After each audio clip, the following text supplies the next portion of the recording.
Ahora vamos a empezar a ver el último tema de estadística 1, son los test no paramétricos, que se llaman test no paramétricos con aplicación de la distribución chi cuadrado. El símbolo este se denomina chi cuadrado, que después vamos a estudiar bien cuál es la distribución chi cuadrado, qué significa que una variable tenga una distribución chi cuadrado. ¿Cuándo aplicamos estos test? Cuando la variable que se está estudiando es de tipo cualitativo o nominal. A diferencia de los test paramétricos, que ustedes trabajaban con variables continuas y además que se conocía la distribución de probabilidad. Por eso la variable pivotal que se utilizaba era una z, que tenía una distribución normal 0,1. En este caso, la variable pivotal va a tener justamente una distribución chi cuadrado. Vamos a ver tres tipos de test. Estos test que vamos a ver, lo que tienen en común es justamente la variable pivotal, que es esta b calculada, que es la que vamos a utilizar para probar la hipótesis nula. Una característica es que la región crítica, que en este caso está siempre ubicada a la derecha, o sea, en las distribuciones chi cuadrado siempre está ubicada a la derecha. Acuérdense que ustedes cuando vieron los test paramétricos podían tener regiones críticas a la izquierda cuando tenían un test unilateral a la izquierda. Lo importante en estos test es que qué cosas se comparan. Hay dos tipos de frecuencias. Las frecuencias calculadas, esperadas o teóricas, que son las que se calculan de acuerdo a lo que yo estoy formulando en la hipótesis nula, con las frecuencias observadas, que son las obtenidas en el experimento. En base a esta comparación, se establece el criterio de decisión para rechazar o no lo planteado en la hipótesis nula. La comparación de las frecuencias observadas y calculadas se realiza mediante la estadística B calculada, que va a ser la sumatoria variando i de 1 a n, son los términos que yo voy a tener, de las frecuencias observadas menos las frecuencias esperadas al cuadrado dividido las frecuencias esperadas. Donde O sub i son las frecuencias observadas y E sub i son las esperadas o las calculadas. Esta variable, aproximadamente la b calculada, tiene una distribución como un chi cuadrado, con grado de libertad correspondiente a cada test que se utilice y que veremos a continuación. La forma gráfica de la distribución de la b, o sea, del chi cuadrado, tiene esta forma.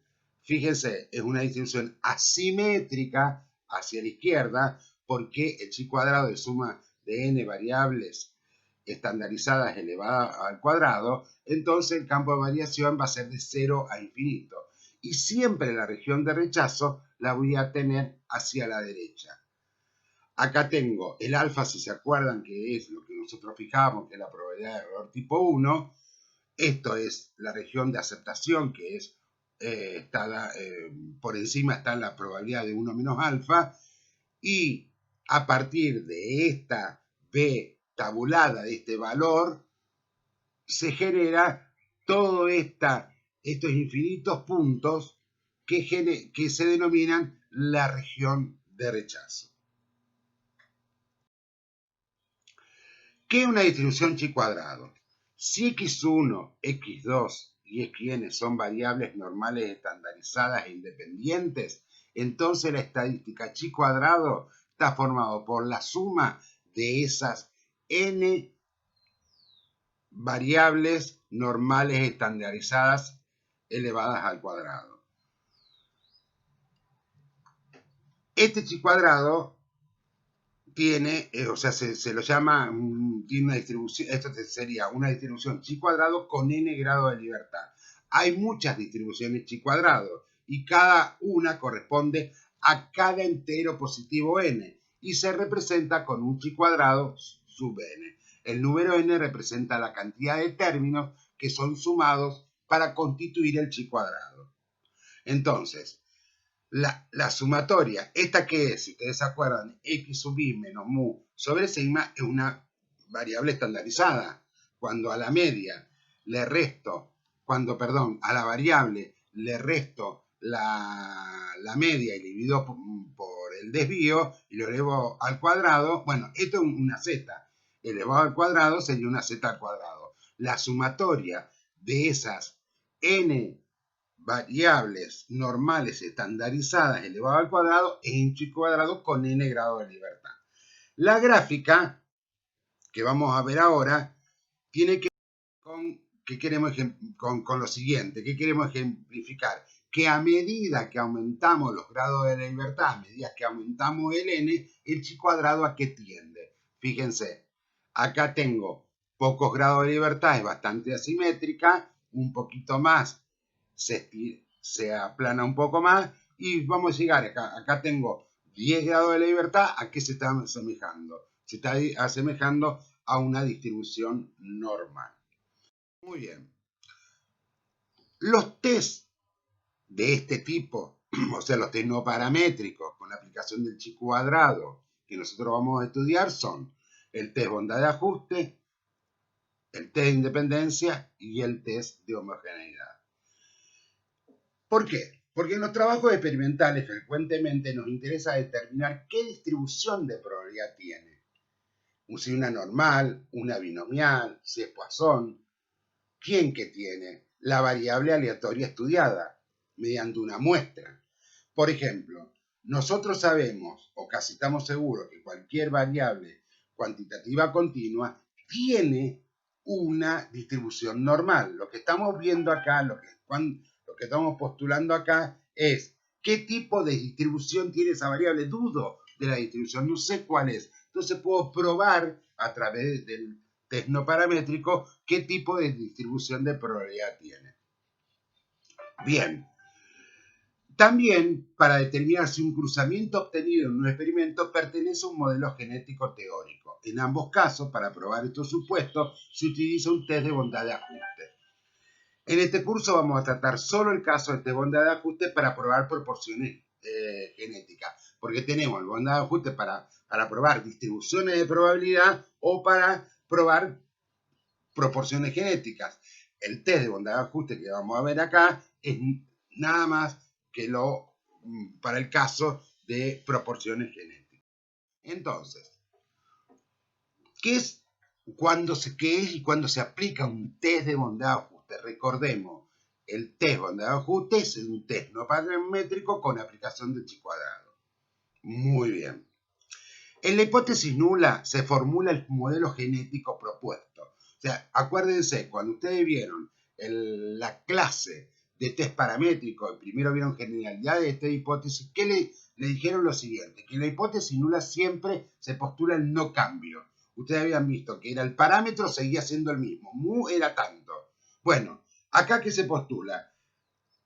En la hipótesis nula se formula el modelo genético propuesto. O sea, que mis datos observados tienen ese modelo genético que ya está preestablecido o propuesto. Luego, mediante la comparación de las frecuencias observadas con las calculadas, que son las frecuencias esperadas, si la proporción genética es postulada en la hipótesis nula, se toma la decisión de rechazar o no la hipótesis nula. La cuestión aquí es determinar cómo se calculan las frecuencias esperadas y lo vamos a ver a través de un ejemplo. Acá tenemos el 280, después me dio 100, me dio 180 y me dio 40. Esto es lo que observo de la frecuencia. Muy bien, gráfica.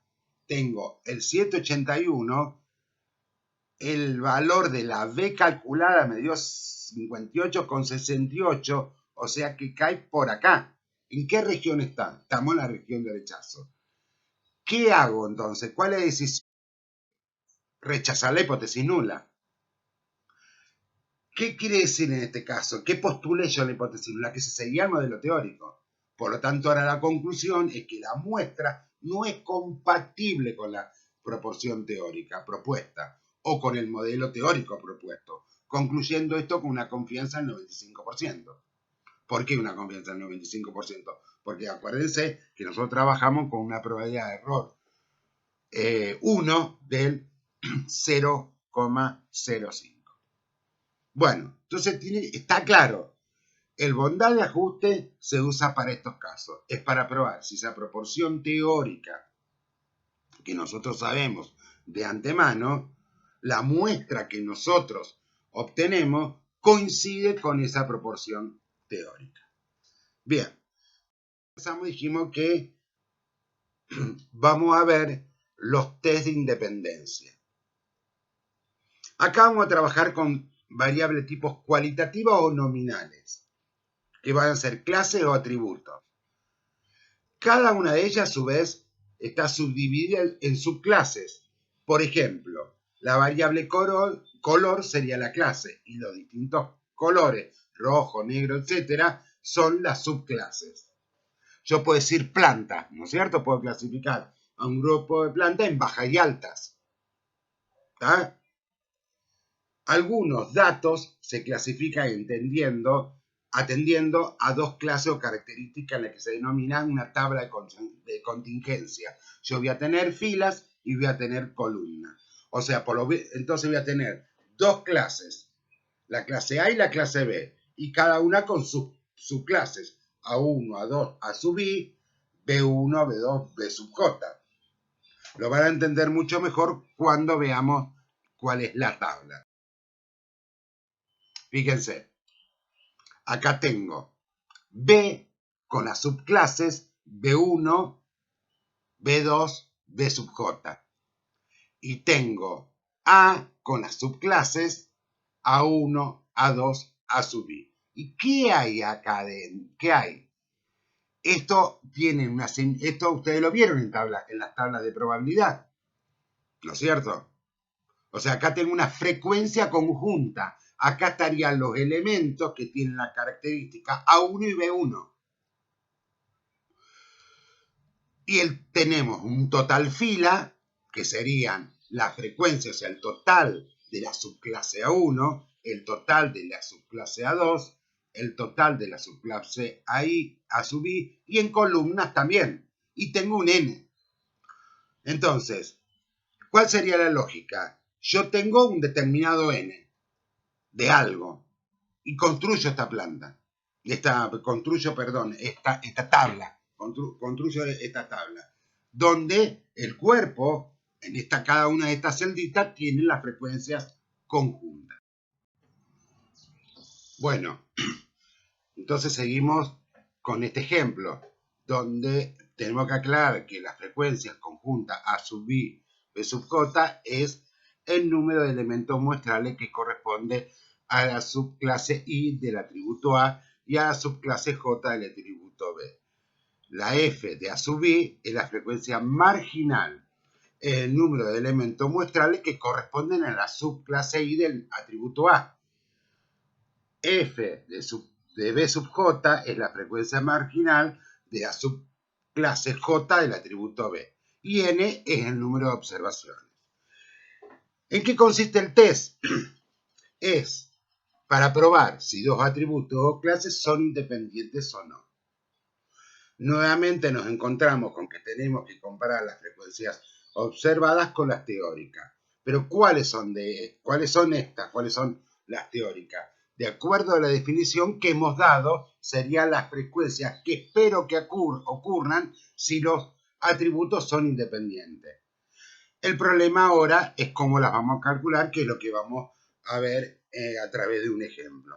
Vamos a suponer que nosotros tenemos 1000 plantas de algodón que fueron clasificadas según la forma de hoja y el color de la corola. La forma de hoja con la subclase B1 y B2 ancha y angosta, y el color de la hoja de la corola con la subclase A1, A2, amarilla y blanca respectivamente. Y por ejemplo, 200. ¿Qué son ese 200? Son la cantidad de plantas que cumplen con la condición, que son amarillas y el color de la corola es amarilla y la forma de la hoja es ancha. Los 250, que son 250 plantas que son amarillas y tienen una forma de la hoja angosta. En toda esta hipótesis, ¿qué hacemos? primero enunciamos las hipótesis. Si yo quiero saber si acá estos atributos son independientes, ¿qué voy a postular siempre? El no cambio en la hipótesis nula. Voy a decir que son independientes. Porque ustedes ya lo vieron, siempre la lógica es tratar de rechazar la hipótesis nula. Bien. O bien, ¿qué se cumple? Que la probabilidad conjunta de A sub I y B sub j es la probabilidad de A por la probabilidad de B. Esto está relacionado con lo que vieron en la probabilidad para sucesos independientes. La probabilidad de A por la probabilidad de B. ¿Y qué voy a poner en la alternativa? Que los atributos no son independientes o que alguna igualdad no se cumple. Determinamos el nivel de significación, o sea, la probabilidad del error tipo 1 es 0,05. La variable pivotal es la misma que el de bondad de ajuste, o sea, esta B calculada, que es la sumatoria de las observadas conjuntas y sub j menos la esperada conjunta y sub j elevado al cuadrado sobre la esperada conjunta y sub j. Esto tiene una distribución chi cuadrado y acá cambia. Acuérdense, en bondad de ajuste era k menos 1, los grados de libertad. Acá va de un chi cuadrado con, ¿qué grado de libertad? Filas menos 1 por columnas menos 1. En nuestro caso, ¿qué teníamos? Teníamos 2 filas y 2 columnas. Entonces, ¿qué va a ser? 2 filas menos 1 me queda 1, 2 columnas menos 1 me queda 1, 1 por 1 va a ser 1, o sea, los grados de libertad, con los cuales yo voy a tener que buscar en la tabla, es con 1 y con 0,95. Si nos fijamos ahora en la tabla, entro por la fila donde tengo los grados de libertad y por columna tengo el chi cuadrado con el nivel de significación, o sea, qué valor de probabilidad, qué valor de la U tabulada le corresponde a un chi cuadrado de 0,95 que es 3,84. O sea, en el valor 3,84 me acumulo una probabilidad de 0,95. ¿Estamos? Bien. Gráficamente es esto. Tengo 3,84, que es el valor que encontré, que ¿para qué sirve? Siempre, ¿para qué sirve este valor tabulado? Es el punto crítico. En este caso y en estos test, siempre a la derecha voy a tener la región de rechazo. Y acuérdense, el área que está por encima de esa región de rechazo es donde está la probabilidad de cometer el error tipo 1. O sea que nosotros trabajamos con una probabilidad de 0,05. Bien, ¿qué nos queda ahora? Calcular la variable pivotal. Para eso, ¿qué tenemos que calcular? Las frecuencias esperadas, las observadas ya las tenemos de la experiencia. ¿En base a qué criterio? Bueno, el definido en la hipótesis nula, o sea que la probabilidad de A por B es la probabilidad de A por la probabilidad de B. Porque, ¿qué dijimos? Que van a ser independientes. En términos de frecuencias, vamos a tener que la frecuencia conjunta, la frecuencia relativa conjunta, o sea, acuérdense que la frecuencia relativa es la frecuencia absoluta sobre el n, o sea, y que podíamos determinar por la teoría de probabilidad que las frecuencias relativas tienden a la probabilidad cuando el n es grande, entonces podemos decir que esta frecuencia relativa conjunta de A sub i, B sub j es igual a la frecuencia relativa de A sub i por la frecuencia relativa de B sub j. Muy bien. ¿Cómo calculamos? Bueno, calculamos para el valor de la subclase A1, B1, como calculamos, estoy calculando las esperadas, ¿no? Eso queda claro. Entonces voy a hacer 450 por 650 dividido 1000. De A1 y B2 va a ser 450 por 350 dividido 1000. De A2 y B1 es 550 por 650 sobre 1000. Y de A2 y B1 es 550 por 350 sobre 1000. Acá me dan los valores: 292, 158, 357 y 190. Entonces, ¿qué me queda por hacer ahora? ¿Qué es lo que vamos a hacer ahora? Vamos a construir el B calculado, que son lo observado menos lo esperado al cuadrado dividido lo esperado. Muy bien. Tenemos 200 que eran la 1 con B1. ¿Y cuál era lo esperado de esa? 292. Bueno, y así construyo cada término. Acá tengo que tener 4 términos. Bueno, el valor de esto es 151,5. ¿Qué viene ahora? Ya calculé la variable pivotal y por otro lado también buscamos en tabla. Entonces ahora tenemos que tomar la decisión.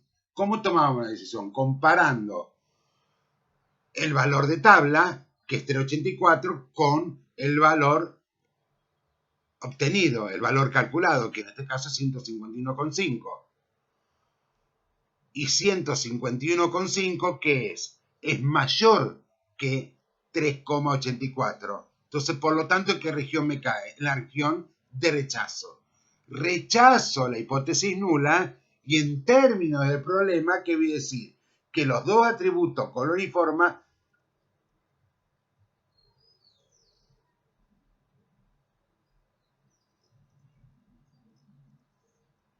no son independientes. Se ubicó el supuesto hecho al principio tiende a tener